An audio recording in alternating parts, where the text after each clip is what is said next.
네, 오늘의 정치권 소식 박수현 더불어민주당 홍보소통위원장 그리고 정태근 전 의원과 이야기 나눠보겠습니다. 어서 오십시오. 안녕하십니까? 네, 안녕하십니까? 자, 윤석열 검찰총장이 다시 전면에 섰습니다. 여권이 추진하는 검찰 수사권 완전 폐지와 중대범죄수사청 신설에 대해서 연이틀 매우 강한 수위의 비판을 쏟아냈습니다. 자, 본격적인 여론전에 나선 윤 총장 행보에 정치권에서 여러 해석이 나오고 있는데요. 영상으로 먼저 보고 오시겠습니다.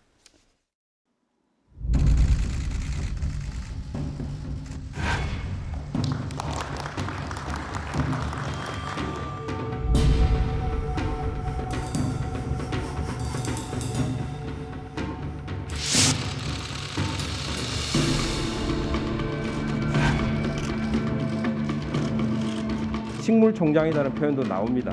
사퇴하라는 압력 아닌가요?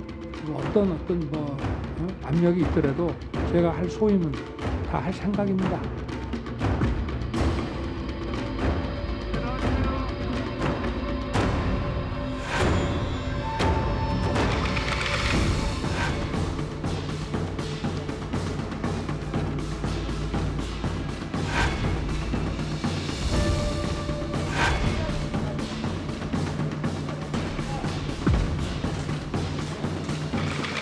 완전한 독재국가, 완전한 부패국가로 가는 앞잡이 기구를 만들겠다는 것에 지나지 않습니다.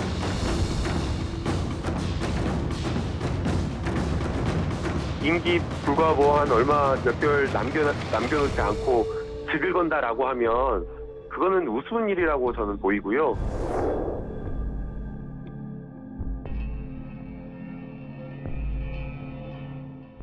네. 한동안 잠잠했던 여권과 검찰의 갈등이 다시 재현되는 건 아닌지 여러 우려도 지금 나오고 있는 상황인데요. 자, 윤석열 총장 최근에 그 수사지휘권을 뺏기거나 직무에서 배제됐을 때도 언론 인터뷰는 하지 않았습니다. 지금 이틀 연속 언론과의 그 인터뷰 기사가 실린 이런 상황인데 어쨌든 지금 여론에 호소하고자 한다는 데는 이견이 없을 것 같습니다. 매우 이례적인데 이거 어떻게 보고 계십니까? 예, 그러니까 윤석열 총장이 이 시점에 이 정도 이야기를 하는 그 입장은 이해를 하겠습니다. 네. 그동안 중단됐던 그 지방검찰청의 순방 오늘 예정이 돼 있죠. 네. 그걸 앞두고 검찰 내부의 그 식구들을 좀 감싸고 또 그 입장을 대변을 해야 그래도 영이 서지 않겠습니까? 네.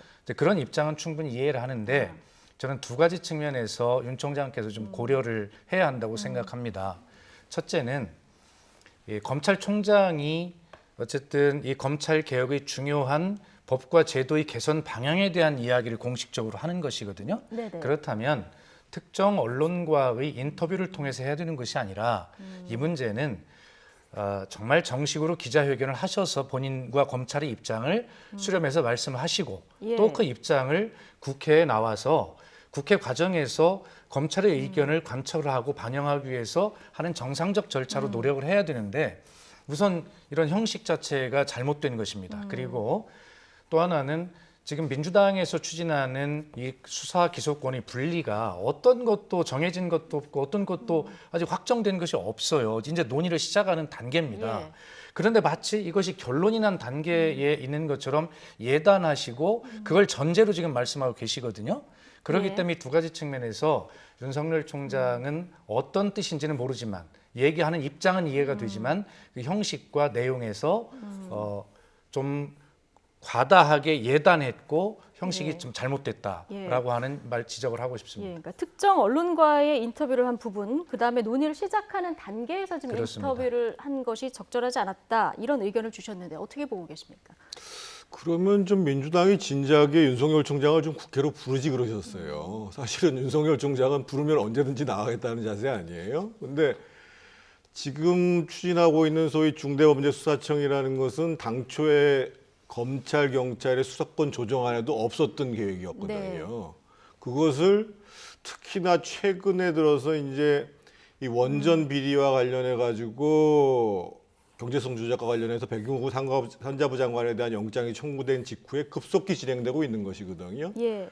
근데 이제 앞서서 화면에 나왔습니다만 윤석열 총장은 이 법이 사실상 민주당이 입법권을 가지고 정권 안보에 사용하려고 하는 것이 아니냐. 예. 결국 기본적으로 이 정치적 기득권, 경제, 사회적인 기득권이 있는 집단에 대해서 이제는 검찰이든 국가의 수사 역량이든 제대로 이 예. 문제를 감시하고 처벌할 수가 없도록 하는 상황이 오는 것이 아니냐. 즉 총체적인 국가의 반부패 수사 역량이 무력화되는 것이 아니냐. 예. 이런 문제의식을 갖고 있는 거죠. 그런 차원에서 보면 입법권을 가지고 전횡을 행사하고 있는 민주당을 지금 막을 방법이 없으니까 이 시점에 검찰 식구들은 말할 것도 없고 국민들께 이 사태가 얼만큼 중요한 사태인가라는 것들을 직접 호소할 필요가 있다. 이렇게 판단했다고 봐야죠. 예. 자, 내가 밉다고 국민 이익을 인질 삼냐 이런 매우 강한 표현도 이제 등장했습니다. 근데 지금 정태근 의원 얘기 들어보면 윤석열 총장도 뭔가 여론의 얘기를 해야 되는데 언로가 마땅치 않기 때문에 이런 언론 인터뷰를 했다 이런 주장이신데 어쨌든 지금 여권에서 여러 가지 이제 강한 입법 이야기들이 나오는 것에 대해서 윤석열 총장을 아예 검찰을 해체하는 수순이다 이렇게 보는 것 같습니다. 아니, 다시 말씀드리지만 어떤 것도 정해진 게 없습니다. 그리고 현재 민주당 내에 TF가 있지요. 그 TF에서 여러 아이디어들 차원에서 논의를 하고 있는 것인데 설사 TF의 안이 결정이 된다 하더라도 예. 그것은 당 지도부와 협의를 해야 되고 당 의원총회를 거쳐야 되고 그리고 정부, 당정 간에 또 논의가 돼야 되고 여러 절차가 지금 남아 있어요. 그리고 그 아직 다시 말씀드리지만 TF의 안도 지금 결정이 안 된 상황입니다. 그렇기 때문에 윤석열 총장을 검찰 대표로 의견을 듣기 위해서 부르는 또 과정이 있을 거예요, 모실 과정이. 그런데 여권에서 이 속도 조절론이 나왔을 때도 속도 조절론 아니다 이렇게 얘기하고 이 법안은 상반기 안에 처리하겠다 이런 목소리도 사실 강하게 나온 것도 맞거든요. 아니 그러니까 그것은 TF 일부의 이야기지. 일부의 이야기다. 예, 그러면 예. 그 민주당의 당론이 전혀 관계 없어 이거하고는. 그러니까 네. 아직은 그 내부에서 여러 의견들이 있는 것이고요. 예. 아니 법안을 3월에 발의한다고 하고 6월에 처리한다고 하는 그 몇 분들의 의견이 제가 말씀드린 이런 과정들이 있는데 그게 그렇게 마음대로 되겠습니까? 예. 저희 내부에서 다른 의견들이 있는데 그래서 윤 총장께서 그런 어떤 민주당 일부의 그 의견들을 지금 내는 과정을 민주당이 그렇게 다 결정했구나라고 미리 예단하시고 너무 지금 과잉 반응을 조기에 하신 예. 것이다 이런 뜻입니다. 예. 예. 그러면 중수청 설치에 대한 박수현 위원장 개인 의견을 좀 여쭤보면 네. 수사와 기소를 이제 분리해야 된다. 이건 예전부터 이제 나왔던 얘기인데 좀 윤석열 총장의 이틀간의 인터뷰 내용을 좀 종합해 보면 국가 차원의 수사 역량이 약화되면은 대형 범죄, 그러니까 거악 척결을 해야 되는 그런 비리 사범에게는 치외복권이 될 수 있다 이런 주장이거든요. 그러니까 부패 범죄와 관련해서는 수사와 기소를 오히려 융합해서 가는 것이 적절하다 이런 주장인데 여기에 대해서는 개인적인 의견은 그럼 어떠십니까? 원래 그 문재인 대통령의 공약이 검찰 개혁과 수사 기소의 분리입니다. 예. 그리고 다른 의견들을 야당에서는 이야기를 하시지만 세계적인 대체적인 추세는 지금 말씀하신 부분에 대해서는 기소와 수사의 융합이라는 현상도 있지만 대체적인 큰 흐름은 수사와 기소의 분리입니다. 왜 그러냐면 형사사법 체계상 수사라고 하는 것은 소위 지금 우리가 얘기하면 경찰이 주로 이제 갖고 있는 것이고요. 이 검찰은 뭐를 하는 거냐면 검사는 그 수사 과정에서 이 수사권이 남용이 되는 부분은 없는지 그로 인해서 국민의 인권이 정말 피해보는 것은 없는지를 정부의 법률가인 검사가 그 부분을 지휘 감독하는 것이 원칙적인 글로벌 스탠다드입니다. 예. 그런데 우리는 이 수사권과 기소권 그리고 영장 청구권을 검찰이 유일하게 다 가지고 있는 그런 나라입니다.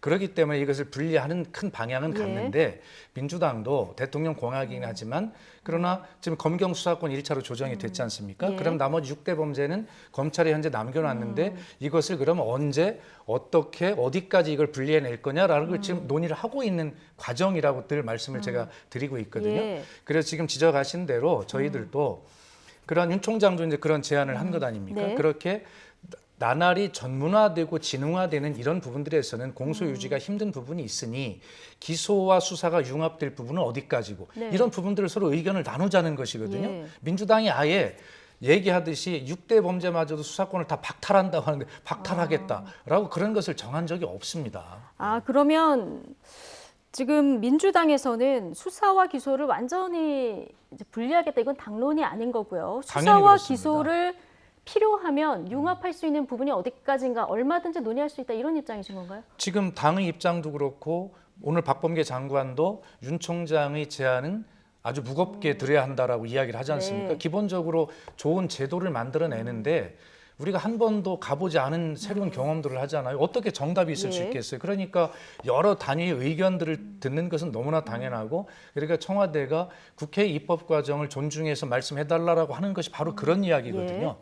다시 한번 강조하지만 민주당이 윤 총장께서 말씀하신 대로 검찰총장 개인이 미워서 몰아내기 위해서 수사권을 박탈하려고 한다라고 하는 이 지나친 예단은 글쎄 뭐 입장은 이해할 수 있으나 진실은 그렇지 않다는 걸 다시 한번 분명히 말씀드립니다. 예, 알겠습니다. 자, 준비된 인터뷰 하나 듣고 정태근 전 의원께 발언 기회 드리겠습니다. 근데 윤 총장이요, 과거 그 본인의 인사청문회 때 발언을 하나 했습니다. 이를 두고 좀 해석이 엇갈리고 있는데요. 현재 그 중수청 설치, 수사청 설치 관련해서 검찰의 수사 기소 분리는 윤 총장도 동의한 사안이었다. 그래서 여당 측에서 이런 주장들이 나오는 건데, 당시 발언이 어땠는지 일단 듣고 오시겠습니다. 검찰의 직접 수사 기능을 점차적으로 떼어내서 분야별로 하나씩 떼어내서 수사청을 만들어서 수사권과 기소권을 분리시키는 방안에 대해서 어떻게 생각하십니까? 저는 아주 매우 바람직한 방향이라고 생각하고 있습니다. 부정부패에 대한 국가 전체의 대응 역량이 강화되는 쪽으로 간다면은 저희는 검찰은 직접 수사를 줄이다가 장기적으로는 안 하는 상황이 생기고 하더라도 이 수사를 누가 하냐가 중요한 것이 아니기 때문에 부패 대응 역량의 국가적인 총합이 커진다면은 저는 그런 방향에 충분히 동의하고 있습니다.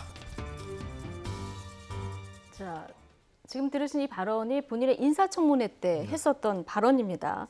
근데 해석이 엇갈리고 있는데 방점을 지금 이 분리에 충분히 동의한다, 여기에 찍는지, 아니면 앞서 정태근 전 의원께서 짚어주신 부패 대응 역량의 국가적인 총합이 커진다면 이 조건에 그 방점을 찍을지에 따라서 좀 해석이 달라지는 것 같습니다. 윤 총장은 일관되게 강조한 것이 이 부정부패를 방치하게 되면 그것은 민주주의가 후퇴를 하는 것이다. 그래서 이 부정부패에 대한 국가 전체의 대응 역량, 수사 역량, 이것이 굉장히 중요한 문제다라고 네. 그 기준을 분명히 얘기를 한 거거든요. 지금 현실은 어떠하냐면 지금 막 수사권 조정에 대해서 지금 2개월이 지났습니다. 네. 그래서 이 수사권 조정이 잘 안착됐는지에 대한 의문점도 많이 있어요. 예. 최근 우리가 잘 알다시피 예를 들면 지금 이용구 법무부 차관에 대해서 그 사람이 이 운전 중에 이 택시기사를 갖다가 폭언을 했는지 폭행하는지 이 단순한 사건을 처리하는데 지금 38일이 걸리고 있는 상황이에요. 네. 그렇다고 본다면 이 수사권이라는 것이 권력의 눈치를 봐서는 안 된다라는 점들을 얘기를 하고 있는 것이고, 그런 차원에서 봤을 때 특히나 그런 경제나 정치나 사회의 거악들과 관련해서는 이 대응 역량들을 계속 유지하는 것이 굉장히 중요하다. 네. 이렇게 본 것이거든요. 그런데 지금 이제 우리 박수현 의원님께서는 계속 아니라고 말씀하십니다만, 얼마 전에 국회에서 박범계 장관에 대해서 대통령이 임명장을 주면서 검찰개혁, 사법개혁에 대해서 속도조절을 하라고 유영민 실장이 얘기를 했단 말이에요. 네. 거기다 대고 김태년 민주당의 원내대표가 그런 얘기 한 거 아니지 않습니까? 이렇게 얘기를 했어요. 반드시 추궁하듯이. 그러면서 지금 동시에 지금 나와 있는 문제가 지금 수사권 조정과 관련된 것이 안착됐는지에 대한 것도 검증이 안 된 속에서 심지어는 4월, 6월 안에 이 중수처법을 통과시키겠다라고 지금 민주당의 일부 의원들이 얘기를 한단 말이에요. 주로 자기가 검찰에 많이 기소가 됐거나 또는 구원이 있는 사람들을 중심으로 해서. 그러면 일부 의원의 의견이다, 박수현 위원장께서 이렇게 얘기하셨거든요. 문제는 그분들이 지금 민주당의 TF팀을 주도하고 있다라는 데 문제가 있는 것이고, 예. 지금 현재 국회 상황으로 놓고 보면 민주당이 어느 날 갑자기 추진하기로 마음만 먹는 순간 예. 법안을 실제로 국회에서 땅땅땅 두드리기는 것은 너무도 쉬운 일이라는 예. 거죠. 그럴 위험성이 존재를 하고 있는 상황이고, 그렇다고 한다면 지금 윤 총장은 일관되게 얘기를 하고 있잖아요. 검찰이 지금 뭐 누가 수사를 하고 안 하고의 문제가 아니라 이렇게 거악들에 의해서 벌어지는 범죄를 과연 누가 막을 것이냐, 그 공백이 생겨도 되는 것이냐라고 얘기를 하는 것이고, 그러니까 오늘은 심지어서 검찰청이 아니라 남부지검 띄어내서 금융범죄를 전담하는 수사청을 만들어가지고 네. 거기에 기소권 공소청 주고 예. 지금 대검에 있는 모든 반부패 역량 다 모아서 반부패 수사청 만들어도 좋다. 내가 얘기하고자 하는 핵심은 완전히 기소와 수사를 분리시켜서 그리고 사실상 검찰을 형용화시켜서 네. 잘못하면은 지금 현재 벌어지고 있는 이 정권과의 범거래 범죄와 관련해 가지고는 아무도 손을 못 대게 되는 이 현상이 발생하는 것이 네. 아니냐. 이거는 이 피해는 누가 가냐? 결국은 국민들만 피해를 본다. 이 얘기를 지금 하고 있는 거예요. 예. 지금 정태근 의원께서 얘기해 주신 이 부분이요.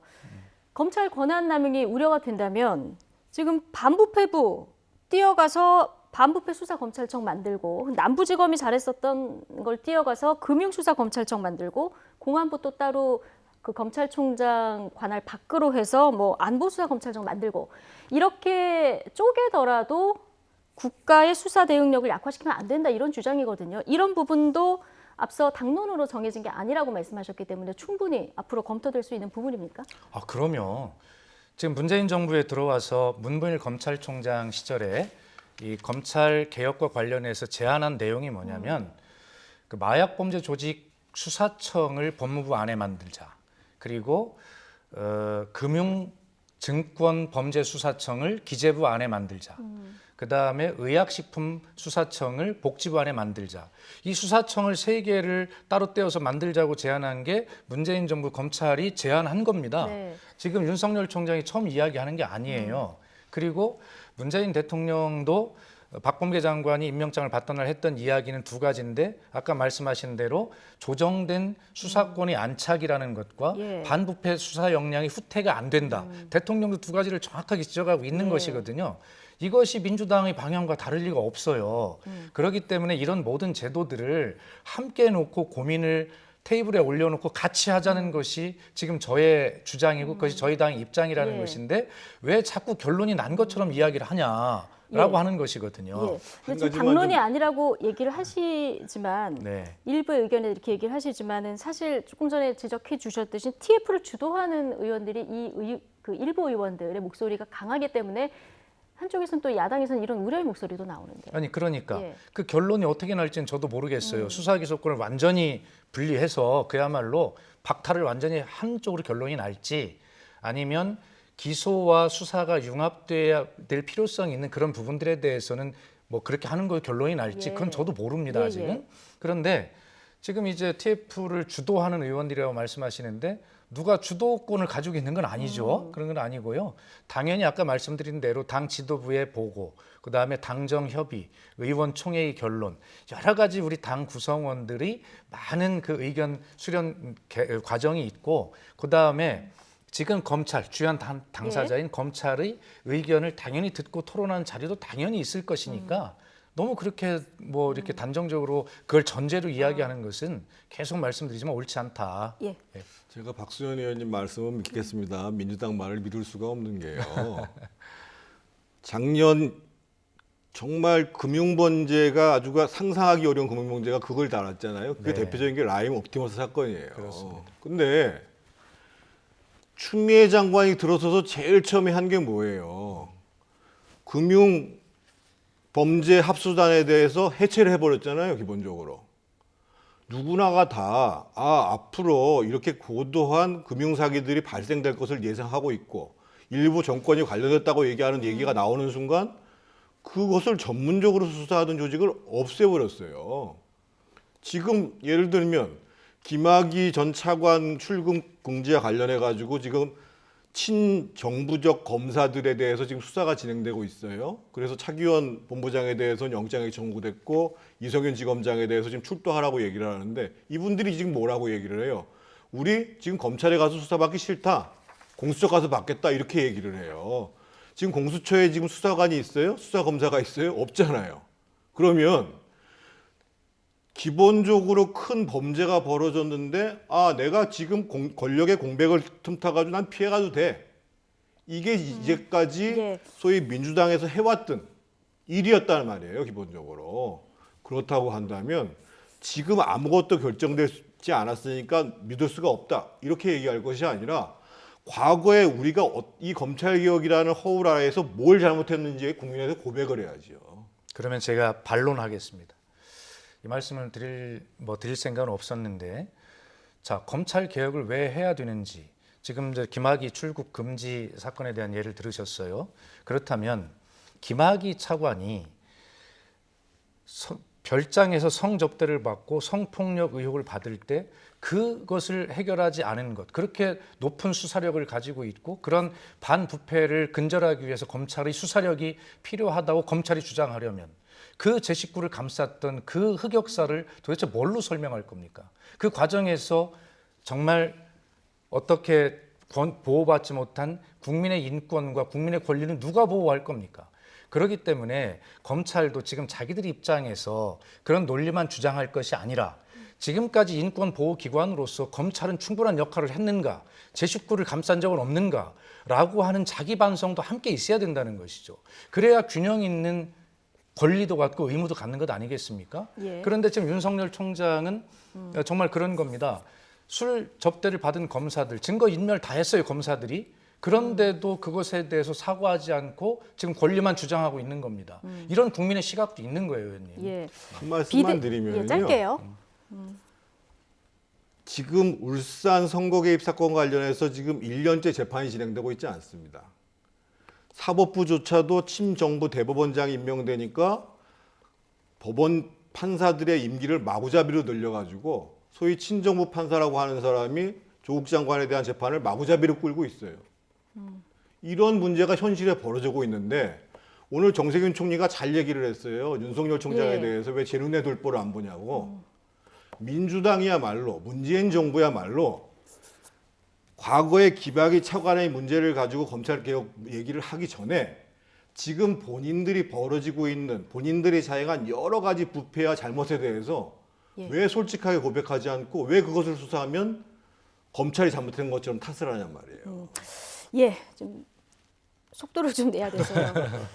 뭐 검찰 개혁 방향이 살아있는 권력을 제대로 수사할 수 있는 걸 보장하는 것도 하나의 그 방향이고요.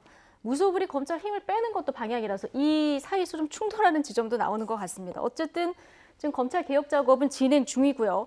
자, 검찰의 지금 중대범죄 수사권 마지막 남은 이 수사권을 남길 건지 완전히 없앨 건지 지금 논쟁이 불이 붙은 상황입니다. 2018년 권력기관 개혁안을 발표했던 시점으로 잠시 돌아가 보겠습니다. 당시 조국 전 민정수석은 검찰이 잘하는 특수수사 등에 한해서는 직접 수사권을 인정하겠다 이런 말을 하기도 했는데요. 당시 발언 잠깐 듣고 오시죠. 검찰 권한의 분리분산 및 기관 간의 통제 장치를 도입하여 검찰이 검찰 본연의 업무를 수행하도록 하는 것입니다. 수사권 조정, 고위공직자 수사의 이관, 직접 수사의 축소, 이미 검찰이 잘하고 있는 특수수사 등에 한하여 검찰의 직접 수사를 인정하는 것입니다. 축소하되 이미 검찰이 잘하고 있는 특수수사에 대해서는 직접 수사를 인정한다. 이게 조국 전 법무부 장관의 얘기인데 최근에는 아예 검찰의 수사권을 아예 없애는 것이 맞다. 이렇게 얘기를 하고 계십니다. 이 주장은 다른 겁니까? 아니면 뭐 일맥상통하는 같은 맥락에 있는 것이라고 제가 여러 차례 설명을 드렸어요. 그런데 여기서 이제 전제 조건이 있어요. 네. 검찰이 직접 수사권을 어느 부분에 대해서 갖는다 하더라도요. 박범계 장관이 이야기했듯이 그 과정에서 인권보호기관으로서 검찰의 의무도 동시에 있어야 되는 것이거든요. 예. 그래서 검찰 개혁이라고 하는 것은 저희가 늘 말씀드리지만 법과 제도를 통해서 해야 될 것은 이 공수처와 수사기소권의 분리 두 가지입니다. 그런데 검찰 스스로가 해야 될 조직 문화의 개선, 뭐 이런 것들은 스스로 해야 되는데 예. 바로 그러한 것에 수사권을 가지고 있을 때 수사권이 남용은 없는 것인가라고 하는 것을 검찰 스스로 좀 해달라고 하는데 민주당에서 볼 때는 검찰이 그런 의지가 없이 계속 저항만 하고 있다 이렇게 보는 것이거든요. 그렇기 때문에 박범계 장관이 오늘 부탁을 했잖아요. 검찰총장에게 말씀은 알겠는데 중하게 생각하겠는데 그러한 인권 보호라고 하는 수사권이 남용이라고 하는 차원에서도 총장께서 한번 균형 있게 봐달라고 부탁을 하는 것 아닙니까? 지금 조국 장관이 저렇게 먼저 발표했을 때 문재인 정부의 큰 흐름도 예. 단계적, 아까 윤석열 총장 이야기하잖아요. 단계적이고 장기적으로 분리하는데 이견이 없다, 찬성한다. 저희가 전부 그런 기조를 가지고 있는 것이거든요. 왜? 예. 저희도 이 문제를 어떻게 어디까지 분리를 해야 되는 것인지에 대한 그런 새로운 처음 해보는 일이니까 확신이 없는 것이니까 여러 의견을 다 들어봐서 하자는 그런 스탠스를 가지고 있다고 말씀드리고 있습니다. 예. 결국 검찰 수사권을 완전히 없애는 방향으로 형사사법 시스템이 이루어진다. 그랬을 경우에 가장 중요한 건 국민에게 어떤 영향을 미칠까 이 부분 아니겠습니까? 그렇습니다. 장단점이 네. 있는데 박수현 위원장 개인적으로는 어떻게 전망하십니까? 그러니까 걱정되는 부분도 있을 예. 거예요. 근데 기본적으로 제가 말씀드리지만 검사는 형사사법 체계상 형사가 하는 수사에 수사 남용이 없는지 국민 인권이 보호되는지를 법률 전문가로서 잘 보는 것이거든요. 그런데 우리가 그 일제시대 때 식민 통치를 효율적으로 하기 위해서 일본 본토에도 없던 검사 제도를 유일하게 도입한 그런 나라가 그런 제도가 비정상이 70년이 돼 왔어요. 예. 그 과정에 검찰이 잘한 공로도 있겠지만 국민의 인권이 철저하게 짓밟힌 그런 흑역사도 분명히 있는 거 인정하잖아요. 네. 그렇기 때문에 이런 부분들을 잘 어떻게 하면 발전하는 방향으로 갈 거냐. 그래서 한 번에 할 거냐, 단계로 할 거냐, 어디까지 할 거냐 이런 문제가 아무것도 결정되지 않고 그 과정에서 유일하게 고려돼야 할 것은 정권의 이익이 아니라 국민의 이익이어야 한다라고 하는 큰 전제입니다. 예. 그러니까 모두 방점은 국민의 이익 여기에 당연히 찍혔는데 그렇습니다. 방법이 지금 다른 상황인데 네. 자 국민에게 어떤 영향을 미칠까? 지금 수사검사 따로 있고 기소검사 따로 있었을 때 이 부분 하고요. 지금 수사기관이 굉장히 많아집니다. 경찰 있고요. 국가수사본부 있고 공수처 생겼고 중수청까지 생기면 4개인데 국민들 입장에서는 물론 국민들이 뭐 공수처나 중수청까지 갈 일은 없겠습니다만은 내가 만약에 사건에 연루될 수도 어디로 가야 되나 헷갈리는 부분도 있고 이런 우려도 한 일각에선 나오는데 어떻게 보십니까? 그렇죠. 그러니까 지금 이렇게 수사기관을 여러 개 만드는 것이 도대체 무슨 목적이냐는 거예요. 기본적으로 국민들 입장에서 보면.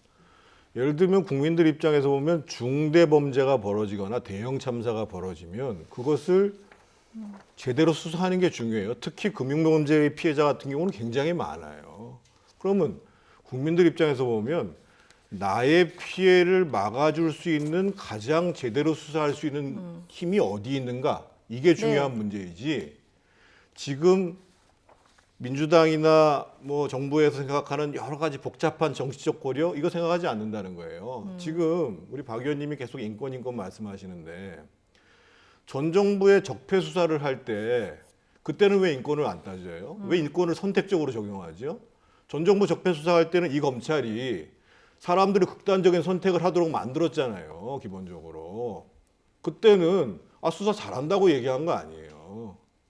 그러면 기본적으로 그렇게 선택적 인권, 내 진영에 있는 사람들에 대해서 과잉수사라고 얘기하지 말고 그 전에 수사했던 거에 대해서도 과잉수사가 있었다고 똑같이 말씀하시고 인권을 얘기하시려면 지금부터 시작해서 과거 모든 인권들을 얘기를 하셔야지 맞는 것이고 지금 인권의 문제와 국가의 수사 역량의 문제를 혼동하는 곤란하다는 거예요. 기본적으로. 그래서 지금 윤석열 총장이 계속 주장하는 것은 내가 검찰을 무조건 감싸려고 하는 문제가 아니고 이렇게 거학과 반부패를 위한 국가의 수사 역량들을 어떻게 잘 가져갈 것인가를 그 논지로 일관되게 얘기를 하는 거예요. 아니 그러니까 저희 논리가 지금 말씀하신 윤석열 총장이 이야기한 이야기를 대통령이 정확하게 말씀하셨다고 말씀을 드렸고 같이 고민하고 있다니까요. 또 고민하자고 말씀드린다니까요. 네. 예. 그럼 앞으로 뭐 간담회도 하실 예정이시죠? 그럼요. 예. 네. 그리고 윤석열 총장이 법사위에 나와서 뭐 얘기를 하거나 이런 기회도 이제 마련. 당연히 하실 그건 거죠? 윤 총장이 권리이자 의무입니다. 그런 과정들이 무시될 네. 수가 없고 어떻게 이런 중요한 제도를 개선하는데 그런 과정이 없을 수가 있겠어요. 예. 그런 과정 중에 충분하게 시간은 또 충분해요. 이 법이 3월 달에 예를 들어서 발의가 예. 된다 하더라도 그러면 국민의힘에서는 또 그런 것들을 여당의 법을 살펴보고 또 발의 안 하시겠습니까? 그런 것들이 전부 다 융합되고 네. 종합되는 것이죠. 예. 그런 과정에 예. 충분하게 의견 개진이 있고 저는 개인적으로 6월 달에 이 법이 통과된다? 저는 불가능하다고 봅니다. 불가능하다고 본다. 네. 자, 잠시 열기를 좀 식히기 위해서 오늘 나온 여론조사 하나 보겠습니다. 자, 검찰 직접 수사권 완전 폐지에 대한 국민들의 의견을 물었는데요. 찬성 41점이 반대 49.7. 네, 뭐 반대가 좀 우세하긴 한데 찬반이 좀 팽팽하게 갈리는 것으로 이렇게 나타나고 있습니다. 앞으로 뭐 공청회나 국민들 의견을 물었을 때 이 여론은 얼마든지 이제 변할 수 있는 상황인데요. 자, 다른 나라의 사례들에 대한 그 여야의 해석도 좀 다르게 나오고 있습니다. 여권이 지금 모델로 내세우고 있는 것이 영국 모델 아니겠습니까? 영국의 SFO, 특별수사검찰청인데 양측 해석이 달라요. 박수현 위원장께서 이거 어떻게 우리가 그 모델을 이해하면 그러니까 될까요? 세계 각국의 제도를 자기가 보고 싶은 대로 아전 인수로 그 부분만 이제 해석을 서로 하고 주장하는 것이죠. 그러니까 헷갈려서 예. 종합적으로 봐야 되는데 영국을 물으셨으니까 우선 전체적으로 수사 기술을 분리하는 것이 글로벌 스탠다드다 하는 건 분명하고요. 다만 계속 말씀하시는 대로 반부패 역량의 뭐 강화 또 유지 이런 것들을 위해서 어떻게 기소와 수사를 어느 부분은 좀 융합할 거냐라고 하는 이런 제도를 탄력적으로 운영하고 있는 것도 맞습니다. 예. 영국의 예를 저희가 잘못 들은 게 아니라 영국은 수사권과 기소권을 누가 다 가지고 있으면 경찰이 가지고 있었어요. 예. 그래서 1985년에 이것을 일부러 그 수사 기소권을 분리해서 검찰에게 이제 권한을 일부 준 것이죠. 예. 그래서 대체적으로 영국도 우리 보고 예를 잘못 든다고 하지만 한 기관이 가지고 있던 수사 기소권을 분리한 큰 흐름에 예. 있는 것입니다. 영국도. 그래서 지금 거듭 말씀드리지만 예. 세계 어떤 나라가 우리나라의 모델이 될 만한 그런 완벽한 제도를 가진 나라는 네. 없어요. 예. 그렇습니다. 뭐 상황이 똑같지 않기 때문에 완전히 그렇습니다. 뭐 똑같은 상황에서 비교할 수는 없는 이런 상황인데요. 지금 수사청 설치라던가 수사 기소를 완전 분리했을 때 국민에게 어떤 영향을 미칠까까지 저희가 짚어봤는데 윤 총장 행보 중에서 좀 이야기를 해보겠습니다. 오늘 아침 정치권에서 윤 총장의 행보를 둘러싸고 해석이 엇갈렸는데요. 정세균 총리는 공직자의 발언보다는 정치인의 발언에 가깝다 이렇게 평가를 했고요. 국민의힘은 헌법을 지켜야 할 공직자로서 숨는다면 이게 오히려 비겁한 공직자다 이런 얘기가 나오기도 했습니다. 함께 듣고 오시죠. 윤 총장은 행정 책임자 아닙니까? 검찰총장 아닙니까? 그런데 어제 하시는 걸 보면 정치인 같아요. 행정과 정치는 분명히 그 문화도 다르고 그것을 실행하는 방법이나 내용도 달라야 되는데 마치 정치인이지 이게 그냥 평범한 행정가나 공직자의 발언 같지가 않아요. 사안 자체가 매우 심각한 사안이고요. 어떻게든지 검찰총장 입장에서는 이게 뭐 개인적인 문제가 아니고 헌법을 지켜야 될 공직자로서의 책무에 관한 것이기 때문에 어떤 형태로든 자신의 입장을 밝히는 것이 당연한 것이 만약 여기에서 자신의 입장을 밝히지 않고 숨어 있다 그러면 비겁한 공직자죠. 윤 총리 정치인 같다, 부적절한 태도다 이런 얘기를 했고요. 자, 김기현 의원 얘기 들어보셨지만 오늘 아침 주호영 원내대표는 갑질이다 이런 강한 비판까지 했거든요. 어떻게 보십니까? 정세균 총리가 사실은 페이스북에도 글을 올렸어요. 네. 그 세 가지 요지는 이겁니다. 왜 윤 총장은 선택적 정의를 주장하냐. 네. 두 번째, 왜 제 눈에 있는 들보를 보지 못하냐. 세 번째, 직을 내려놓고 당당히 얘기해라. 예, 소신을 밝히려면 직을 저는 내려라. 그거를 그대로 정세균 총리가 따라야 된다고 봐요. 정세균 총리는 선택적 정의를 얘기하지 말고 예. 내각 수반으로서 내각이 잘못하는 것에 대해서 분명히 얘기를 하셔야 되고 예. 동시에 지금 민주당이 벌인 여러 가지 부패와 잘못에 대해서 왜 얘기를 안 하고 있어요? 얘기하셔야죠.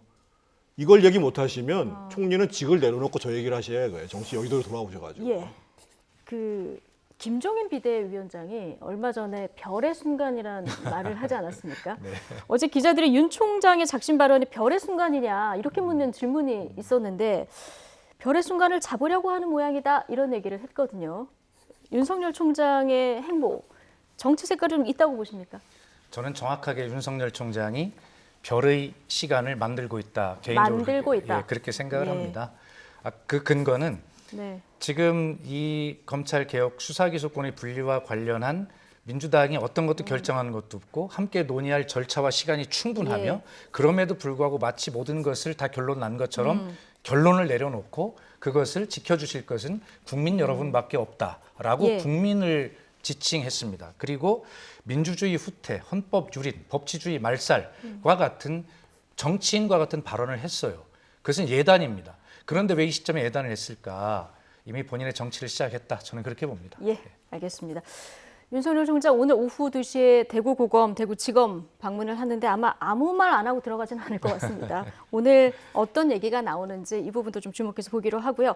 이번에는 조금 허탈한 얘기를 해볼까 하는데 한국토지주택공사 LH 직원 10여 명이 광명 시흥 신도시에서 100억 원대 땅 투기를 했다. 이런 의혹이 제기됐습니다. 개발 정보를 사전에 빼돌려서 땅을 샀다는 건데요. 자, 어떤 의혹들이 왜 불거진 건지 박광렬 앵커가 먼저 정리해드립니다. 네, LH 직원 10여 명이 사들여 문제가 된 땅은 3기 신도시 가운데 최대 규모인 경기 광명 시흥지구 중심에 있는 농지입니다. 이 시흥시 과림, 무진해동 일대 2만 3천여 제곱미터 규모 토지 매입 금액만 100억 원에 달하는데요. 지난 2018년에서 2020년 사이 매입이 이루어졌습니다. 과거 LH 사장이었던 변창흠 국토부 장관 역시 신속한 대응을 주문했습니다. 직접 들어보시죠. 스스로가 정념하지 않으면 국민들이 믿지 못하면 정책의 실행력이 그만큼 떨어지는 것이다. 기관장 여러분들께서도 특히나 경각심을 가지시고 하여튼 정량한 조직 문화 정착을 위해서 여러 다양한 노력을 적극적으로 좀 해주시기를. 보상을 노린 땅 투기로 의심할 만한 정황은 있습니다. 일부 필지는 매입 뒤에 쪼개기 작업에 들어갔는데요. LH 내부 보상 규정을 보면 최소 1000제곱미터를 가진 지분권자는 현금 대신 토지로 보상을 받는 대토 보상이 가능합니다. 그만큼 큰 수익을 담보할 수 있겠죠. 여기에 이사 공급 대책으로 신규 공공택지 발표가 곧 있을 것이라는 내용이 나온 뒤에는 해당 토지에 나무를 심었습니다. 이러면 보상금 규모가 커지게 됩니다. 만약 의혹이 사실로 드러난다면 핵심 과제는 제대로 된 처벌 그리고 재발 방지가 되겠죠.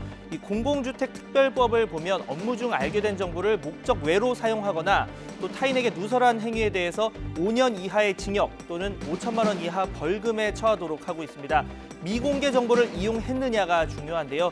개발할 곳이 마땅치 않은 상황에서 해당 지역은 오랜 기간 신도시 예정지로 이름이 오르내렸습니다. 정보의 발가 투자했을 뿐 미공개 정보를 이용하지는 않았다고 발뺌할 가능성이 현재로는 커 보이는 이유입니다. 그래서 일부에서는 공직자윤리법의 이해충돌 방지 의무를 강조하고 있는데요. 이 공직자가 수행하는 직무가 공직자의 재산상 이해와 관련되어 공정한 직무 수행이 어려운 상황이 일어나지 아니하도록 노력하여야 한다라는 내용입니다. 그런데 안타깝게도 처벌 규정이 없습니다.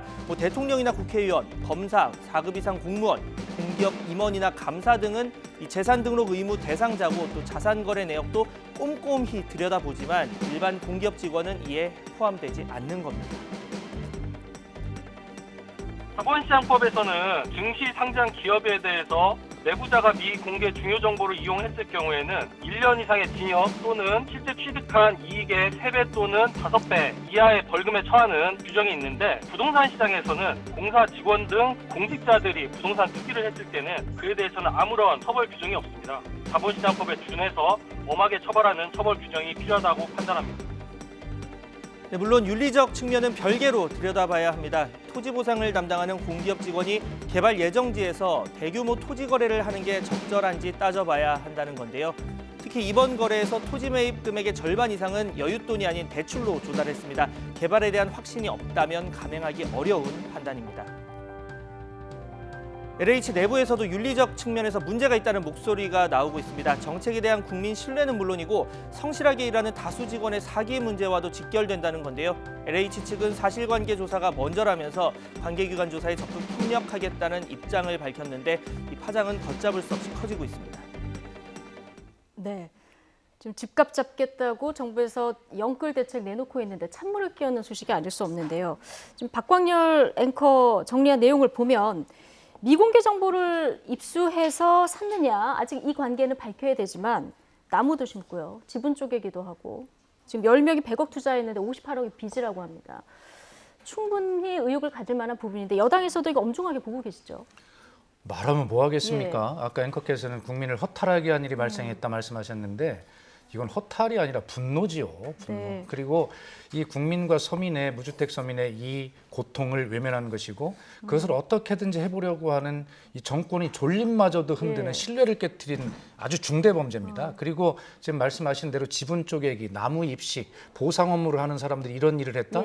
그리고 내부 그 정보를 이용해서 금융 거래를 한 거예요. 58억 대출을 받고. 네. 아주 이 문제는 지금 그 변창흠 국토부 장관이 뭐 야당에서 유체이탈 화법이라고 비판을 해도 할 말이 없을 정도로 좀 발언을 했는데 이 문제는 자체 조사 빨리 하고요. 그리고 이것은 빨리 고소, 고발, 수사 의뢰 할 수 있는 거 모든 거 다 해서 전수조사 다 해야 됩니다. 이 토지 소유자. 강경 대응해야 된다. 그렇습니다. 그러니까요. 지금 국민들 눈에 보기에는 이 직원들만 그랬겠느냐 아니면 다른 개발지구에서는 이런 일이 없었겠느냐 이런 의혹이 지금 있는 상황이라 아마 전수조사를 하면은 이런 관련 의혹들이 더 나올 수도 있는 상황입니다. 오늘 아침 정치권에서는 철저한 진상조사 촉구를 하는 이런 목소리가 나왔는데 여야 입장 같이 듣고 오시겠습니다. 부동산 정책 최일선 실무집행기관 직원들의 투기 의혹은 정부의 부동산 투기 근절 대책에 찬물을 끼얹는 반사회적 행위입니다. 국토부는 철저히 진상을 조사하고 만약에 사실로 밝혀질 경우 엄정한 조치를 취할 것을 요구합니다. 아울러 3기 신도시에 대한 전수조사를 통해 투기에 관여된 공무원과 공공기관 직원에 대해서는 단호한 조치를 취하기 바랍니다. 장관은 어제 뜬금없이 청렴도를 높이라는 유체 이탈 발언으로 책임을 회피하고 있습니다. 또한 자신의 재임 시절 벌어진 일을 자신의 국토부에 전수조사 그리고 LH에는 진상조사를 명했습니다. 고양이에게 생선을 맡기는 격입니다. 이쯤이면 덥자는 겁니까? 변창흠 국토교통부 장관이 LH에 있을 때 있던 일이라 지금 야당 공세가 굉장히 거센 상황인데 LH의 진상조사를 명하지 않았습니까? 지금 특히 이 부분. 진상조사가 되겠어요. 아까 지금 김태년 원내대표 무슨 국토부에 조사하라고 그러는데 지금 장관이 남 탓하듯이 얘기하잖아요. 남의 얘기하듯이요. 아까 그래픽에 나왔습니다만 2018년 4월부터 2020년 6월까지 벌어진 일인데 변창흠 장관이 2019년 4월에 장관으로 LH 사장으로 재직했습니다. 자기 재직할 때 벌어진 일이에요. 그런데 지금 남 탓하듯이 얘기하고 있는 거예요. 그러면 김태년 원내대표도 지금 국토부 얘기할 게 아니라 당장 지금 상임위 빨리 소집해서 국회 상임위 지금 열면 되잖아요. 바로 해야 되는 거고 감사원에서 바로 조사 들어가야 되는 거고 검찰에서 인지수사 들어가야 되는 거예요. 그런데 제가 문제 삼는 건 뭐냐면 이 정부의 장관이나 수석들은 참 이상해요. 예를 들면 조현욱 수석 같은 경우 인사수석 나오자마자 바로 부동산 투기 하잖아요. 이런 일들이 계속 반복적으로 벌어지고 있음에도 불구하고 권력에서는 우리는 절대 그러지 않다, 선하다라고 얘기하니까 그 밑에 있는 직원들은 우리가 좀 해먹는 거 정도야 뭐가 문제가 돼. 이게 지금 나라의 기강의 현실이라는 거예요. 예, 알겠습니다. 이 대응 관련해서 아까 박수현 위원장도 매우 강하게 대응해야 된다 얘기를 해주셨기 때문에 아마 LH 진상조사로는 끝날 것 같지는 않은데요. 좀 두고 보겠습니다. 자, 오늘의 정치권 소식 박수현 더불어민주당 홍보소통위원장 정태근 전 의원 두 분과 함께했습니다. 고맙습니다.